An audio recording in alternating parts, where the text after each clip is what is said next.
শিশু প্রহরে শিশুতোষ প্রকাশনীর স্টলগুলোর এই ভিড়ই বলে দেয় পছন্দের বইটি খুঁজে পেতে মরিয়া এই খুদে পাঠকরা।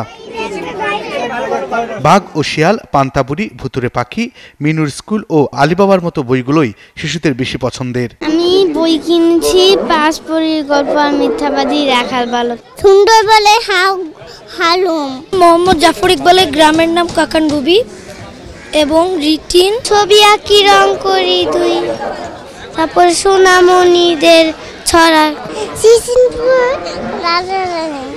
রং করি এই বইটা কিনেছি আর আমার মা দুটো বই কিনেছে। তবে শিশু প্রহরে এসে শিশুদের পছন্দের পাশাপাশি অভিভাবকরাও তাদের পছন্দের বইটি তুলে দিয়েছিলেন প্রিয় সন্তানের হাতে। ওই যে শিশুতোষ যেগুলো বই আছে শিক্ষামূলক যেগুলো, ভবিষ্যতে ওর আবার যখন এটা দেখবে রিভিউ হবে এই চিন্তা করে ছোট ছোট ছড়ার বইগুলো নেওয়া।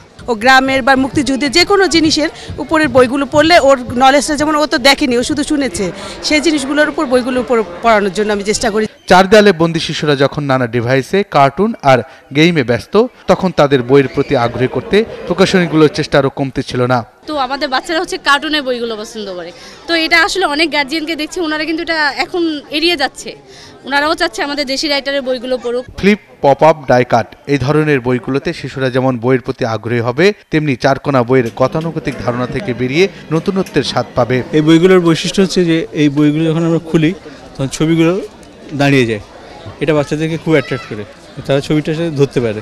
এদিকে প্রথম দিনের চাইতে দ্বিতীয় দিনের শিশু প্রহরে শিশুদের উপস্থিতি ছিল বেশি, আর শিশুতোষ বইয়ের বেচাকেনা বেশি হয় খুশি প্রকাশকেরাও। বুলবুল আহমেদ জয়, ৭১, ঢাকা।